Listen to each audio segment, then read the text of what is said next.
कर्पूर गौरम करुणावतारम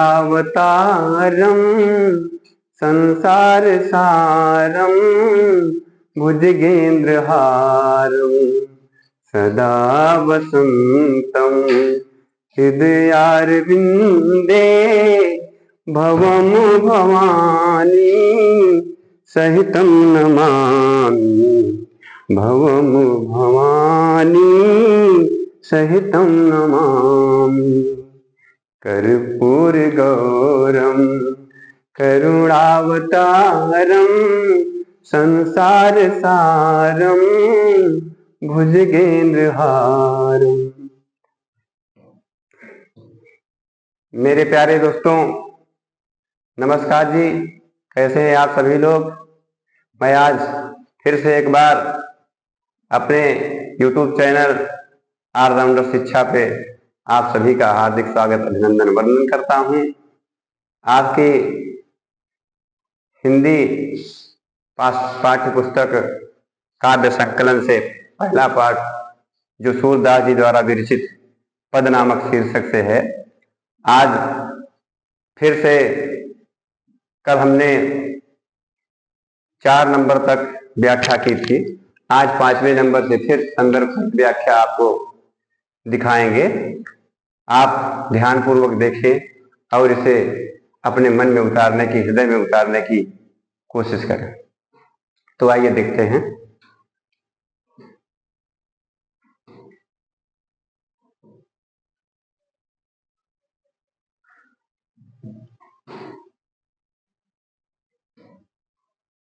मैया हूँ ना चरे हूँ गाई, मैया हूँ ना चरे हूँ गाई, मैया हूँ ना चरे हूँ गाई, मैया हूँ ना चरे हूँ गाई। इन पंक्तियों में सूरदास जी ने उस समय का वर्णन किया है जब प्रभु श्री कृष्ण जी अपनी माता यशोदा जी से कहते हैं कि हे मैया, अब गाय चराने के लिए मैं मधुबन नहीं जाऊंगा। एक ही दिन गाय चराने के लिए गए और जब चरा करके लौटे तो उनको व्याकुलता सताने लगी, और इसलिए सताने लगी क्योंकि जितने भर ग्वाल बाल थे सभी अपनी अपनी गाय उन्हीं से हकवाते थे। तो उसी का वर्णन सूरदास जी कर रहे हैं और कह रहे हैं, सिगरे ग्वाल घिरावत मोसो मेरे पाई पिराई, सिगरे ग्वाल घिरावत मोसो मेरे पाई पाई पिराई, मैया हूँ ना चरे हूँ गाई, मैया हूँ ना चरे हूँ गाई। सूरदास जी कह रहे हैं कि श्री कृष्ण जी कह रहे हैं कि हे मैया, मैं अब गाय चराने के लिए, चरे हूं माने चराने के लिए नहीं जाऊंगा। मैया, मैं अब गाय चराने के लिए मधुबन नहीं जाऊंगा। सिगरे ग्वाल घिरावत मोसो, मैया यशोदा जी ने पूछा श्री कृष्ण जी से कि क्यों नहीं जाओगे, क्या बात है? कल तो तुम बड़ी जिद कर रहे थे कि नहीं मैं गाय चराने के लिए जाऊंगा, और आज कह रहे हो कि गाय चराने के लिए नहीं जाऊंगा, तो बात क्या है, कुछ बताओगे? तो कह रहे हैं श्री कृष्ण जी, सिगरे, सिगरे माने होता है सारे, सिगरे माने सारे, सारे जितने ग्वाल बाल हैं, घिरावत मुंह से, घिरावत माने हकवाते हैं, दौड़ाते हैं, मोसो मुझसे ही, जितने ग्वाल बाल हैं सारे ग्वाल बाल मुझसे हकवाते हैं, दौड़ाते हैं। मेरे पाय पिराई, जिससे मेरे पाय, मेरे पैर दुखने लगते हैं, मैया इसलिए मैं गाय चराने के लिए नहीं जाऊंगा। अगली पंक्तियों में कह रहे हैं, जौ न पत्याह कोच बलदामन आपन सौंह दिवाई। श्री कृष्ण जी कह रहे हैं कि जौ न पत्याह, पत्याह माने होता है विश्वास, पत्याह माने विश्वास होता है।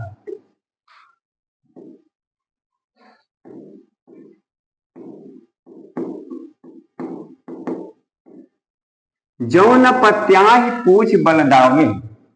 अगर आपको मेरी बातों पर विश्वास ना हो तो आप अपनी सौंह दिवाई पूछ लीजिए। किससे पूछिए? बलदावी, बलदाऊ भैया जी से अपनी सौगंध दिला करके, अपनी कसम दे करके पूछ लीजिए कि हाँ ये सही कह रहे हैं कन्हैया जी कि नहीं कह रहे हैं सही। अगली पंक्तियों में, यह सुन माई जसोदा ग्वालिन गारी देत रिसाई। कन्हैया की इन बातों को सुन करके माता जसोदा जी, रिसाई माने होता है क्रोध में, गुस्से में, गुस्सा।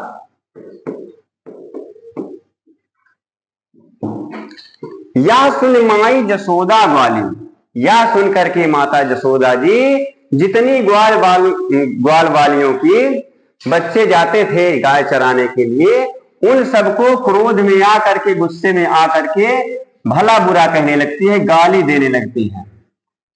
क्यों देने लगती है?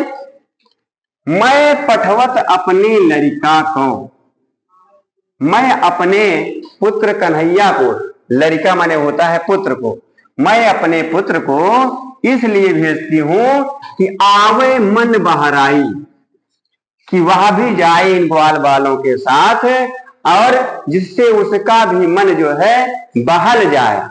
जो घर पे बैठे बैठे उबता रहता है उसका भी मन बहल जाए, इसलिए मैं अपने पुत्र कन्हैया को गाय चराने के लिए भेज देती हूं। सूर श्याम मेरो अति बालक। सूरदास जी लिख रहे हैं कि माता जसोदा जी कह रही हैं कि अति बालक, मेरा जो पुत्र है ना वो अति बालक है, बहुत ही छोटा है, बहुत छोटा बालक है। मारत ताहि गाई, और उससे क्या करते हैं, ये जितने ग्वाल बाल है ना उससे अपनी गाय हकवा हकवा करके परेशान कर देते हैं। रिगाई का मतलब होता है परेशान करना, परेशान करना। माता जसोदा जी कहती हैं कि जितने भर ग्वाल वाले हैं सब मेरे पुत्र से गाय हकवा हकवा करके उसे परेशान कर देते हैं। अगली पंक्तियों में क्या करी, सखीर मुरली लीजे चोरी, लीजे चोरी, जिन गोपाल की ने अपने बस प्रीत सबन की तोरी। सखीर मुरली लीजे चोरी, सखीर मुरली लीजे चोरी। छिने एक घर भी तरनी सी बाकर, धरत न कबहू छोरी। कबहू अधरन कटी, कबहू खोसत जोरी। सखीर मुरली लीजे चोरी, सखीर मुरली लीजे चोरी। इन पंक्तियों की व्याख्या देखिए, सखीर मुरली लीजे चोरी। अभी तक इन पंक्तियों में सूरदास जी ने उस समय का वर्णन किया जब कन्हैया जी माता जी से कह रहे थे कि मां मैं गाय चराने के लिए नहीं जाऊं। अब इन पंक्तियों में सूरदास जी उस समय का वर्णन कर रहे हैं जब राधिका जी या गोपिकाएं आपस में बात कर रही हैं कि चलो सभी लोग मिल करके मुरली को चुरा लिया जाए। और क्या कह रही हैं, सखीर मुरली लीजे चोरी। हे सखी, हे सहेली, आइए हम सभी लोग मिल करके क्या करते हैं, मुरली को चुरा लेते हैं। इसलिए चुरा लेते हैं क्योंकि जिन गोपाल की इन्हें अपने बस, जिस मुरली ने गोपाल माने कन्हैया को, कृष्ण को, कि इन्हें अपने बस में कर लिया है। प्रीत सबन की तोड़ी, और हम सबके प्रीत माने प्रेम को क्या किया है, तोड़ दिया है। हम सभी के प्रेम को तोड़ दिया है और मुरली ने कन्हैया को अपने बस में कर लिया है। इसलिए आओ हे सखी, हम सभी लोग क्या करते हैं, मुरली को चुरा लेते हैं। छीन एक घर भीतर निसिबासा, फिर क्या कह रही है राधिका जी कि छीन एक घर, छीन माने होता है क्षण, एक भी क्षण के लिए, एक भी सेकंड के लिए, घर भीतर, घर के भीतर हो चाहे बाहर हो, निसिबासर चाहे रात्रि हो और चाहे दिन हो, धरत न कबहू छोरी, वह कभी भी उसे अपने से दूर नहीं रखते। छोरी माने दूर। छीन एक घर भीतर निस्बासर, धरत न कबहू छोरी, जिसे कन्हैया चाहे दिन हो चाहे रात हो, एक भी क्षण के लिए, चाहे घर में हो चाहे बाहर हो, वह अपने से दूर नहीं रखते हैं। कबहू कर कबहू अधरन, कट कबहू खोसत जोरी, क्या करते हैं, कबहू कर, कन्हैया जी कभी उसे अपने हाथों में ले लेते हैं और कभी उसे अधरन माने अपने होठों पर धारण कर लेते हैं। कटी माने होता है कमर, कटी माने कमर, और कभी क्या करते हैं, उसे अपने कमर में खोसत माने खोस लेते हैं। जोड़ी माने होता है मजबूताई से, जोड़ी माने मजबूताई से।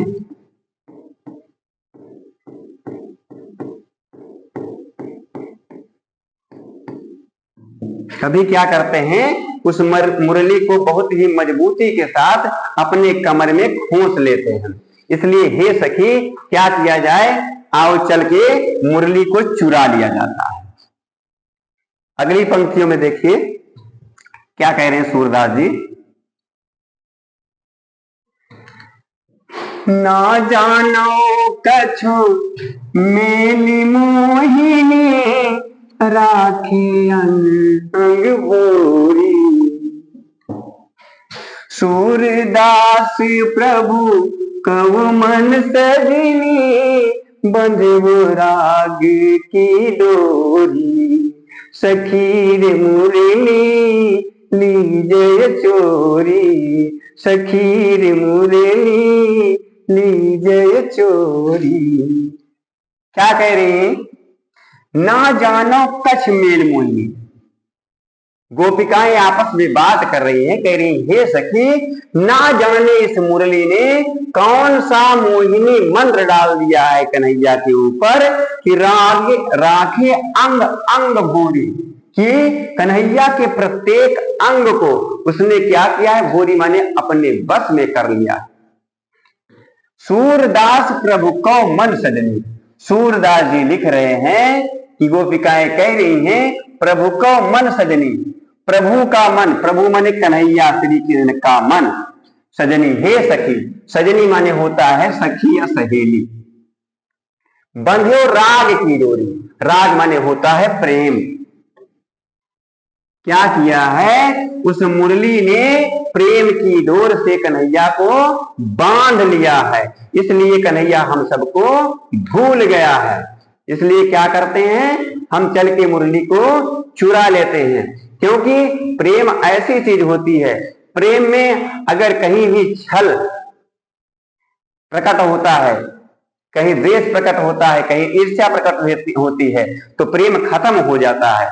इसलिए गोपिकाओं ने उद्धव जी को एक बार कहा था, और क्या कहा था, ये तो प्रेम की बात है उद्धव, ये तो प्रेम की बात है उद्धव, बंदगी तेरे बस की नहीं है, ये तो प्रेम की बात है उद्धव। कहा कि ये उद्धव जी, ये प्रेम की बात है, और प्रेम की बात हर कोई समझ नहीं सकता, वही व्यक्ति समझ सकता है जो प्रेम किया है। आपने आज तक अगर किसी से प्रेम किया हो तो उसका नाम बता दीजिए। अगली पंक्तियों में क्या है, उद्धव मोहि ब्रज बिसरत नाही, उद्धव मोहि ब्रज बिसरत नाही, वृंदावन गोकुल वन उपवन सघन कुंज की छाई। वृंदावन गोकुल वन उपवन सघन कुंज की छाई। उधो मोहि ब्रज बिसरत नाही। उधो मोहि ब्रज बिसरत नाही। इन पंक्तियों में सूरदास जी उस समय का वर्णन कर रहे हैं जब कन्हैया जी मथुरा गए हैं और मथुरा में अपने परम मित्र उद्धव जी से बता रहे हैं गोकुल के बारे में, गोपिकाओं के बारे में, अपने बाबा नंद और माता यशोदा जी के बारे में। और क्या कह रहे हैं कि उद्धव मोहि ब्रज बिसरत नाही। हे उद्धव जी, वो ब्रज गोकुल मुझे आज भी भूलता बिसरता नहीं है। मैं उसे कितना भुलाने का प्रयास करता हूं, लेकिन क्षण क्षण प्रति क्षण मुझे उसकी याद आती रहती है, सताती रहती है। वृंदावन गोकुल वन उपवन, श्री कृष्ण जी उद्धव जी से कह रहे हैं कि वो वृंदावन, वह गोकुल, वह वन माने जंगल, और उपवन माने बगीचा, सघन माने घने, कुंज माने होता है झाड़ी, की छाही, छाही माने होता है छाया। कृष्ण जी कह रहे हैं कि वो वृंदावन गोकुल, वो जंगल, वो बगीचा और वो घने कुंजों की, घरे झाड़ियों की छाया मुझे आज भी भूलती बिसरती नहीं है। प्रात समय माता जसुमत अरु नंद देख सुख पावत। और क्या कह रहे हैं कि प्रात समय, प्रात माने सुबह, प्रात माने सुबह, सुबह समय, सुबह के समय माता जसोदा जी और नंद देख सुख पावत। और बाबा नंद जी को देख करके जो मुझे सुख मिलता था ना, आज वह सुख में मथुरा में नहीं मिल रहा है, उसकी मुझे बहुत अत्यधिक याद आती है। माखन रोटी दह्यो सजायो अति हित साथ खवावत। और क्या कह रहे हैं कि माखन रोटी और दही को बढ़िया से सजा करके माता जसोदा जी ना अति हित साथ खियावत। हित माने होता है प्यार के साथ, प्रेम के साथ, अत्यधिक प्रेम के साथ माता जी जो मुझे खिलाती थी ना, उसी की याद मुझे बहुत याद आ रही है। आगे क्या कह रहे हैं, गोपी ग्वाल बाल संग खेलत सब दिन हंसत हंसत सी रात। सूरदास धनी धनी ब्रजवासी जिनसो हित जदुतात। उधो मोहि ब्रज बिसरत नाही। उधो मोहि ब्रज बिसरत नाही। क्या कह रहे हैं कि गोपी ग्वाल बाल संग खेलत। हे उद्धव भैया, गोपिकाओं के साथ और ग्वाल बालों के साथ खेलत माने खेलते हुए, सब दिन हंसत सिरात, सारा दिन जो था ना वो हंसते खेलते, सिरात माने बीत जाता था। सिरात माने होता है बीत जाना। सारा दिन बीत जाता था, मुझे नहीं लगता था कब सुबह हो गई और कब शाम हो गई। अगली पंक्तियों में कह रहे हैं कि सूरदास धन धन ब्रजवासी। सूरदास जी लिख रहे हैं और कह रहे हैं कि धन धन ब्रजवासी। उद्धव जी कह रहे हैं कन्हैया जी से कि हे कन्हैया, धन धन ब्रजवासी, वो ब्रज के निवासी धन्य हैं। वो धन्य है जिनसो हित जदुतात। जदुतात यहां श्री कृष्ण भगवान को कहा गया। जिनसो हित जदुतात, जिसके हितैषी ना प्रभु श्री कृष्ण जी हैं, वो ब्रज के निवासी धन्य हैं, ऐसा कह रहे हैं। फिर कह रहे हैं उद्धव मोहि ब्रज बिसरत नाही। उद्धव मोहि ब्रज बिसरत नाही। हे उद्धव जी, वो ब्रज मुझे आज भी भूलता बिसरता नहीं है। अगली पंक्तियों में कह रहे हैं उधव मन ना भये 10-20, उधव मन ना भये 10-20, एक हूँ तो सो गयो श्याम संग, एक हूँ तो सो गयो श्याम संग, को राधे ईस, उधव मन ना भये 10-20, उधव मन ना भये 10-20, इंद्र शिथिल भई केशव बिनु, इंद्र शिथिल भई केशव बिनु, जिनु देहि बिनु शीस, उधव मन ना भये 10-20, उधव मन ना भये 10-20। क्या कह रहे हैं? इन पंक्तियों में सूरदास जी उस समय का वर्णन कर रहे हैं जब उद्धव जी अपने आप को मान रहे थे कि मैं बहुत बड़ा ज्ञानी हूं, मैंने ज्ञान पर और प्रेम पर विजय प्राप्त कर लिया।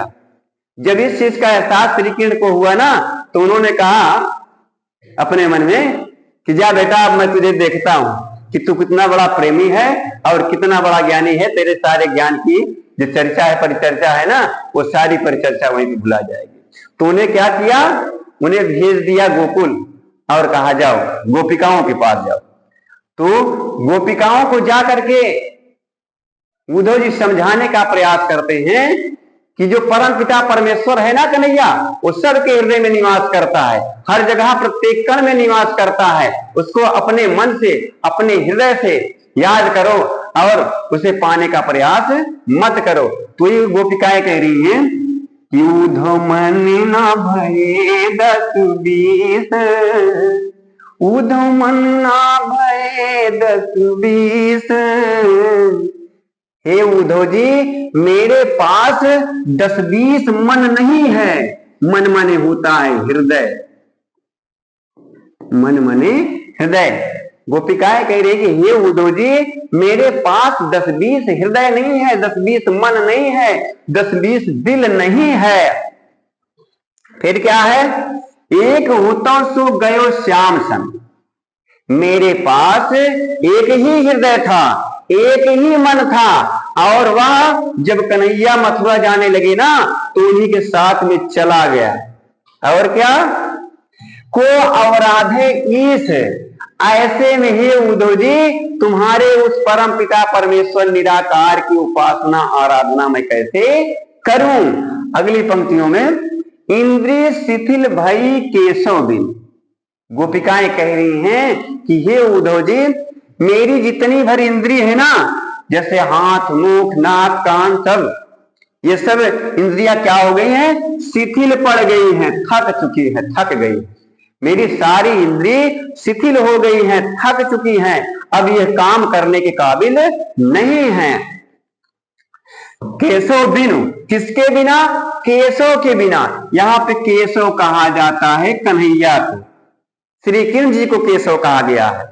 बिनु माने बिना, ज्यों देहि बिनु शीस, मेरी स्थिति ठीक उसी प्रकार से है ना, जिस प्रकार से शरीर से सिर को अलग कर दिया जाए तो शरीर किसी काम की नहीं रहती, उसी प्रकार से हम लोग कन्हैया से अलग होकर के ना किसी काम के नहीं रहे। मेरी सारी इंद्रियां, हाथ पांव सब काम करना बंद कर दी। अगली पंक्तियों में आशा लागी रहती तन आशा, आशा लागी रहती तन साता, जीवै कोटि कोटि बरिस, उद्धव मन न भये 10-20, उद्धव मन न भये 10-20। इन पंक्तियों में कह रही है गोपिकाएं, आशा लाग रहती, मेरी जो आशा है ना वो इस पर टिकी हुई है, इस पर लगी हुई है, तन श्वासा, और उसी आशा पे तन माने मेरे शरीर में, श्वासा माने जो सांस है ना, श्वास है वो चल रही है। इसी आशा में मेरी श्वासें चल रही हैं कि एक दिन कन्हैया जरूर आएगा। इसी आशा में मेरे शरीर में श्वास चल रही है। जीवन कोटि बरिस, और इसी आशा में हम लोग करोड़ों वर्षों तक जीवित रहेंगे। हम कन्हैया को भूल नहीं सकते। हम तुम्हारे परम पिता परमेश्वर निराकार की उपासना नहीं कर सकते, क्योंकि हमने एक ही ईश्वर से प्रेम करके आज इतना वियोग सह रहे हैं, और हम किसी से प्रेम करके वियोग सहना नहीं कर पाएंगे। अगली पंक्ति में कह रहे हैं, तुम तो सखा श्याम सुंदर के सकल जोगी के हित, सुर हमारे नंद नंदन बिनु और नहीं है नहीं जगदीश, उद्धव मन न भये 10-20, उद्धव मन न भये 10-20, उद्धव मन न भये 10-20, उद्धव मन न भये 10-20। इन पंक्तियों में क्या कह रही गोपिकाएं? तुम तो सखा श्याम सुंदर के, हे उद्धव जी आप तो श्याम सुंदर कहा जाता है कन्हैया को, श्री कृष्ण भगवान को। गोपिकाएं कह रही हैं कि आप तो किसके सखा है? श्याम सुंदर के, अर्थात श्री कृष्ण के परम मित्र हैं, बहुत घनिष्ठ मित्र हैं, सकल जोग के ईश, और ईश्वर को हर प्रकार से जानने वाले हैं, ईश्वर के जोग को जानने वाले हैं। आप कुछ बताने की जरूरत नहीं है। सूर हमारे नंद नंदन बिनु और नहीं जगदीश। फिर कह रही गोपिकाएं उद्धव जी को कि हे उद्धव जी, हमारा इस संसार में, इस दुनिया में, इस ब्रज में, इस गोकुल में उस नंद नंदन के सिवा, नंद नंदन कहा गया है नंद के लाल अर्थात कन्हैया को, बिनु माने बिना, और नहीं जगदीश, और कोई दूसरा ईश्वर नहीं है। इसलिए हे उद्धव जी, मेरे पास 10-20 मन नहीं है जिससे मैं तुम्हारे ईश्वर की उपासना कर सकूं। अब आज यहीं तक, कल फिर जो है अगले पदों का व्याख्यान आपके सामने हम लेकर के आएंगे। तो आप सभी के उज्जवल भविष्य की मैं कामना करता हूं। आप सभी को ढेर सारा प्रेम स्नेह है, और इसी के साथ फिर अब कल उपस्थित हूं। Thank you.